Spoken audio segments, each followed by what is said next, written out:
जय हिंद दोस्तों। आज के इस सेशन में हम लोग आरआरबी एलपी 2024 के एग्जाम में पूछे गए मैथ्स के इंपॉर्टेंट क्वेश्चंस को करने वाले हैं और इन क्वेश्चंस को करने का कॉन्सेप्ट, शॉर्ट ट्रिक और मेथड, जो बेस्ट मेथड होगा वो हम आपको यहाँ पे बताएंगे। तो वीडियो शुरू से अंत तक देखते रहिएगा। आपको एक एक चीज़ डिटेल में समझाएंगे, कॉन्सेप्ट के साथ, ट्रिक के साथ।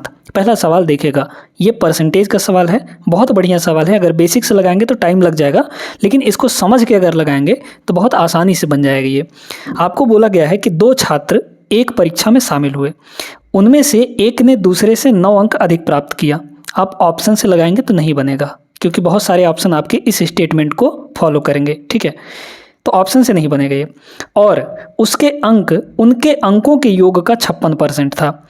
उनके द्वारा प्राप्त किए गए अंक कितने थे ये आपको बताना है। देखिए, आपको सिंपली क्या करना है, यहाँ पे ये जो टाइप है ये बहुत बार पूछा जा चुका है और आगे आने वाले रेलवे के परीक्षा में भी ये सवाल पूछा जा सकता है। बस डाटा चेंज कर देगा और बाकी चीज़ें, लैंग्वेज आपका वही रहने वाला है। तो सीख लीजिए, काहे अपना 1 नंबर गंवाएंगे। ट्रिक से बताएंगे तो कम समय में भी बन जाएगा। क्या है यहाँ पे बोला गया है, उनके अंकों के योग का 56% था। एक वाले का अंक मतलब पहले वाले का अंक, ठीक है।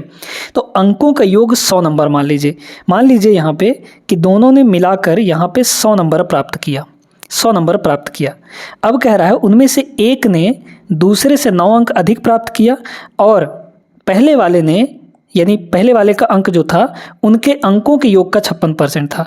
यानी कि पहले वाले का अंक जो होगा, एक अंक, वो कितना हो जाएगा बताइए। दोनों के योग का 56%, 100 का 56% कितना होगा, 56 हो जाएगा। तो 100 का 56% यानी कि इसने 56 नंबर पाया। अच्छा, अगर इसने 56 नंबर पाया है तो दूसरा वाला कितना पाया होगा ये बताइए ज़रा। भाई दोनों मिलाकर टोटल तो यहाँ पर 100 नंबर पा रहे हैं ना, तो दूसरा वाला कितना पाया होगा। अगर पहला 56 पा रहा है तो 100 - 56 कर देंगे और 100 - 56 यहाँ पे कितना आ जाएगा, 44 के बराबर। तो एक ने 56 नंबर, दूसरे ने 44 नंबर पाया। इन दोनों का ले लीजिए रेशियो निकालेंगे तो 4 से दोनों कटेंगे, 4 से इसको काटेंगे ये कितना होगा, 14 चौके 56, और 4 से इसको काटेंगे ये हो जाएगा 11 के बराबर। अब इसमें क्या बोला गया था, पहला स्टेटमेंट पढ़िए, एक ने दूसरे से 9 अंक अधिक प्राप्त किया। अगर रेशियो में देखा जाए तो रेशियो में पहले वाले ने 14 नंबर प्राप्त किया, दूसरे वाले ने 11 नंबर प्राप्त किया। इस 11 से ये कितना अधिक प्राप्त कर रहा है, 3 यूनिट अंक अधिक प्राप्त कर रहा है। लेकिन एक्चुअल में कितना अधिक प्राप्त कर रहा है, 9 अंक अधिक प्राप्त कर रहा है। तो 3 यूनिट की वैल्यू 9 हो गई, तो 1 की वैल्यू कितनी हो जाएगी बताइए। तो 9/3 यानी कि 3 नंबर हो जाएगा। 1 का वैल्यू 3 नंबर। अब यहाँ पे देख लीजिए कि दूसरा वाला 11 यूनिट, यानी 1 का 3, तो 11 का कितना हो जाएगा, यहाँ पे 33 हो जाएगा। और 14 की वैल्यू, 1 की वैल्यू 3, तो 14 की वैल्यू 14 3 ये हो जाएगा 42, ठीक है। तो 42 और 33 नंबर दोनों के अंक हो जाएंगे। 42 33 कहाँ दिया गया है, ऑप्शन नंबर यहाँ पे फर्स्ट में, ये आपका करेक्ट जवाब होगा। तो ये मेथड कैसा लगा आप लोग कमेंट करके ज़रूर बताइएगा, और अगर पसंद आया हो तो वीडियो लाइक किए बिना और चैनल को सब्सक्राइब किए बिना नहीं जाना है। आगे बढ़िए, अगले प्रश्न में ऐसे बहुत सारे बेहतरीन प्रश्न लेकर आए हैं इस क्लास में, ठीक ना। देखिएगा इस सवाल को। अब ये जो बचत वाला सवाल है, इसको करने का रेशियो मेथड सीखिए। रेशियो मेथड से बहुत जल्दी बनेगा। अनिल अपनी आय का 40% किराए पर और शेष आय का यहाँ पे 40% दवाओं पर खर्च करता है। यदि वह हर महीने 7,200 रुपये बचाता है तो उसकी मासिक आय कितनी होगी। यहाँ पे दिया क्या क्या है, किसकी वैल्यू, बचत की वैल्यू दी गई है। कितना बोला है यहाँ पे, 7,200 रुपये बचाता है, बचत की वैल्यू दी गई है ना। तो हमको सिर्फ बचत देखना है।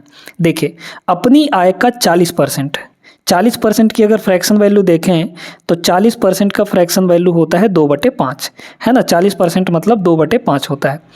तो यहाँ पर ये जो नीचे दिया गया है ये आपका इनकम है ना, इनकम है। और बोला गया है कि 40% किराए पर खर्च करता है, मतलब 5 रुपये में से 2 रुपये उसने खर्च कर दिया। तो ये बताइए कि यहाँ पर है इनकम, यहाँ पे आपको लिखना है इनकम, और यहाँ पे आपको दिया क्या है, बचत दिया है ना। तो आप यहाँ पे बचत को लिखिए, यानी सेविंग को लिखिए, है ना। आप यहाँ पे खर्च को मत लिखिए, सेविंग को लिखिए। तो ये बताइए, जब 5 में से उसने 2 खर्च कर दिया किराए पर तो बचा कितना उसके पास, 3 बचा होगा। 5 - 2 यानी कि सेविंग 3 किया। तो 5 में से 3 उसने सेविंग किया। अब जो बचा हुआ था, शेष जो बचा हुआ था खर्च करने के बाद, उसका 40% पर दवाओं पर खर्च करता है, यानी कि फिर से वही 40%। तो 40% का मतलब फिर से वही फ्रैक्शन वैल्यू कितनी हो जाएगी, 2/5, है ना। तो फिर से 5 पर उसने दो कितना किस में खर्च कर दिया, दवाओं पर खर्च कर दिया, यानी 5 में से 2 खर्च कर दिया दवाओं पर, तो यानी बचाया कितना, 3 बचाया यहाँ पर। ये सक्सेसिव ले लीजिए, क्योंकि शेष दिया था ना, हम यहाँ पे एक बार खर्च करने के बाद फिर जो राशि बचा हुआ है उसको खर्च कर रहे हैं, तो यहाँ पे ये सक्सेसिव हुआ ना, तो सक्सेसिव ले लीजिए इसका, है ना। तो सक्सेसिव यहाँ पर कितना आ जाएगा, 5 और 5 का मल्टीप्लाई करेंगे तो ये हो जाएगा 25, और इधर 3 और 3 का मल्टीप्लाई करेंगे तो 9 हो जाएगा। ये इनकम था, ये बचत है। आपको क्या बोला गया, यदि वह हर महीने यहाँ पे 7200 रुपये बचाता है, बचाया कितना, 9 यूनिट, लेकिन एक्चुअल में कितना बचाया वो, 7200 रुपये, तो ये एक्चुअल वैल्यू है। ठीक है, कितना गुना हो रहा है, 9 8 72, यानी 800 गुना हो रहा है, 800 गुना हो रहा है ना भाई, 9 8 7200 हो जाएगा। मासिक आय कितनी होगी, बस यहाँ पे इधर भी 800 गुना कर दीजिए, है ना, तो ये हो जाएगा 25 8 200, यानी 20,000 आ जाएगा। तो यहाँ पे उसकी जो मासिक आय है वो कितनी हो जाएगी, 20,000। ऑप्शन नंबर सी करेक्ट जवाब होगा। अच्छे से समझ गए होंगे आप लोग, और वीडियो तुरंत लाइक कर दीजिए। आगे चलिए, देखिएगा ये भी परसेंटेज का सवाल है, और इसमें भी आप लोग रेशियो मेथड लगा सकते हैं। एक्स की आय वाई की आय से 60% अधिक है। 60% की अगर फ्रैक्शन वैल्यू लिखें तो कितनी होती है भाई, 20% मतलब 1/5, तो 20 का ये 3 गुना है, मतलब 3/5 हो जाएगा, है ना। फ्रैक्शन में इसकी वैल्यू हो जाएगी 3/5। इसी तरीके से 40 की वैल्यू आप लोग जानते ही हैं, 2/5 होता है ना, 2/5 हो जाता है। अब देखिए यहाँ पे x है, फिर यहाँ पे y है, और फिर यहाँ पे z है। क्या बोला, x की आय जो है y से 60% अधिक है। अच्छा, y से 60%, यानी y से जिससे बोला जाता है उसकी वैल्यू नीचे होती है, तो y की वैल्यू यहाँ है ना, और इससे कितना अधिक, 60% अधिक, यानी कि 5 से 3 अधिक x की वैल्यू है। तो y कितना हो गया, यहाँ पे 5 यूनिट हो गया, है ना, और x कितना हो जाएगा यहाँ पे, 5 से 3 अधिक, यानी कि 8 हो जाएगा। क्लियर है बात। अब क्या बोला, y की आय यहाँ पे z से 40 अधिक है, z से बोला है तो z की वैल्यू नीचे दिखेगी आपको। z की वैल्यू कितनी है, यहाँ पर 5 है, और z से 40% अधिक, अधिक का मतलब 5 पर 2 अधिक, 5 पर 2 अधिक करेंगे तो y की वैल्यू 7 आ जाएगी। इस तरीके से आपको लिखना है। अब ओवरऑल रेशियो निकाल लीजिए। कैसे निकालेंगे, इस 5 को इधर आगे खिसका दीजिए, तो यहाँ पे हो जाएगा 5 आपका, है ना, ये हो गया 5, और 7 को इधर खिसका देंगे तो ये हो जाएगा 7। बस इनको सीधे सीधे मल्टीप्लाई करिए, 7 8 ये हो जाएगा 56, फिर यहाँ पे 7 5 35, और ये हो जाएगा 25। क्लियर है। अब क्या पूछा है यहाँ पे आप थोड़ा सा ध्यान रखिएगा कि ये जो है यहाँ पे आपका x होगा, है ना, ये x होगा। x की आय z से कितने प्रतिशत अधिक है। देखिए z से x का कितना अधिक है, 25 से ये कितना अधिक है, 56 - 25 करेंगे तो 31 आ जाएगा, है ना। तो 31 अधिक है किससे, z से, तो जिससे बोला जाता है उसको डिवाइड में रखते हैं, तो यहाँ पे 25 नीचे हो जाएगा। जेड से पूछा है ना, इसको परसेंट में चेंज कर लीजिए तो 100% से मल्टीप्लाई करना पड़ेगा आपको। ठीक है, 25 से ये सीधे सीधे 4 बार में, तो 4 1 कम 4 4 3 12, यानी 124। 124% अधिक होगा। ऑप्शन नंबर सेकंड करेक्ट जवाब होगा। बिना किसी दिक्कत के ऐसे सवालों को आप चुटकियों में उड़ा सकते हैं, बस तरीका आपको आना चाहिए। और इस चैनल को सब्सक्राइब जरूर कर लेना है आपको, और अपने दोस्तों तक शेयर जरूर कर दीजिएगा। अभी और सवाल है उनको भी करिए। देखिएगा, यदि किसी गोले की त्रिज्या में 50% की वृद्धि की जाए तो उसके आयतन में कितने प्रतिशत की वृद्धि हो जाएगी, है ना। 50% का मतलब क्या होता है, फिर से रेशियो मेथड लगाएंगे हम लोग, है ना। 50% का मतलब होता है फ्रैक्शन में 1/2, यानी आधा। ठीक है, कितना, 1/2, ये 50% की वैल्यू है। 50% की वृद्धि हो जाती है, मतलब पहले 2 रहा होगा, उस पर फिर 1 बढ़ गया। ठीक है, तो इनिशियली कितना था, 2 था, ये रेडियस की बात कर रहा है ना, रेडियस। तो रेडियस पहले 2 था, फिर 2 पर 1 बढ़ गया, यानी कि 3 हो गया। बाद में कितना हो गया, 3 हो गया। अब कह रहा है आयतन कितना प्रतिशत बढ़ जाएगा। ये बताइए दोस्तों, गोले की आयतन का फॉर्मूला क्या होता है, तो होता है 4/3 पाई r³, यही होता है फॉर्मूला। अब आप 4/3 और पाई, ये जो क्वांटिटी है ये कांस्टेंट है, मतलब हमारे पास सिर्फ रेशियो में अगर देखा जाए तो r के हिसाब से ये चेंज होगा। ठीक है, क्योंकि ये दोनों तो कांस्टेंट है, कट जाएंगे रेशियो में, बचेगा क्या, r³ बचेगा। तो बस वॉल्यूम लिख लीजिए यहाँ पे दोनों का। इनिशियल वॉल्यूम कितना होगा, r³, यानी कि 2 का क्यूब। पहले r कितना था, 2 था, तो 2 का क्यूब करेंगे कितना हो जाएगा, 8। फिर यहाँ पे बाद में 3 का क्यूब हो जाएगा। आपकी बार रेडियस ये है तो 3 का क्यूब कितना होगा, 27 हो जाएगा। ये हो गया, तो 8 से 27 हो गया वॉल्यूम। 8 से कितना हो गया 27 हो गया। तो 8 से 27 हुआ है मतलब कितना बढ़ा है, तो 8 से 27 यानी कि यहाँ पे 9 मतलब कि कितना हो जाएगा 17 8 9 19 हो जाएगा, है ना। ठीक है 19 ज़्यादा बढ़ गया है। किससे बढ़ गया है, इनिशियल वॉल्यूम से, तो जिससे कंपेयर करते हैं उसकी वैल्यू नीचे रखते हैं। ठीक है, और यहाँ पे परसेंट में चेंज करना है तो 100% से मल्टीप्लाई भी करना पड़ेगा आपको, है ना। तो ये 100% से आपका मल्टीप्लाई हो गया, तो 1900/8। ठीक है 1900, यहाँ पे 1900 बटे कितना हो जाएगा 8 हो जाएगा, काट दीजिए। तो 8 दूना 16 बचेगा 3 तो 30 हो गया, फिर 8 दूना 24, सॉरी 8 3 24 मतलब 3 आएगा। तो 2 और 3 कहाँ दिख रहा है, किस ऑप्शन में, 2 और 3 ऑप्शन नंबर फर्स्ट में दिख रहा है, ये आपका करेक्ट जवाब होगा। और कहीं आगे सॉल्व करने की ज़रूरत ही नहीं है भाई। यहाँ पे 3 3 है, यहाँ पे 3 2 है, यहाँ पे 2 2 है, यहाँ पे बस 2 3 शुरू में आ रहा है। पूरा डिवाइड करेंगे तो हालांकि ये आ जाएगा 237.5 के बराबर। क्लियर हो गई बात, अच्छे से आगे बढ़िए अगले प्रश्न पर। इस प्रश्न को देखिए, अब ये भी बड़ा ज़बरदस्त है ना। पिछले वर्ष एक स्कूल में 610 लड़के थे। क्लियर हो गई बात। इस वर्ष संख्या में 20% की कमी आई। यदि इस वर्ष स्कूल में लड़कियों की संख्या लड़कों की संख्या का कुल 175% है तो स्कूल में लड़कियां कितनी हैं ये आपको बतानी है। पिछले साल की अगर बात करें तो लड़के कितने थे, यहाँ पर 610 थे। इस वर्ष संख्या में 20% की कमी आ गई, है ना, 20% की कमी आ गई। तो ये बताइए दोस्तों, पिछले साल अगर लड़के यहाँ पे 610 थे तो इस साल लड़के कितने होंगे, 20% कम हो गए होंगे, है ना। क्योंकि अगर टोटल संख्या में 20% की कमी होती है, इसका सीधा अर्थ है कि लड़कियों की संख्या में भी 20% की कमी हुई है और लड़कों की संख्या में भी 20% की कमी हुई है। ठीक है, और ये जो डाटा दिया गया है ये इस वर्ष का दिया गया है, ठीक है ना।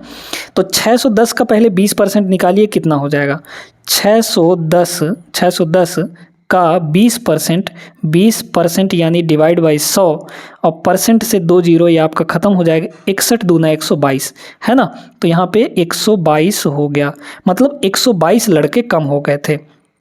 तो इस वर्ष लड़के कितने बचे हैं ये बताइए। तो इस वर्ष जो लड़के बचे हैं 610 माइनस 122 करेंगे तो 0 में से 2 गया, ये हो जाएगा 8, और यहाँ पे 60 में से 12 गया तो ये हो जाएगा आपका 48। ठीक है, मतलब 488 लड़के इस साल बचे हुए हैं।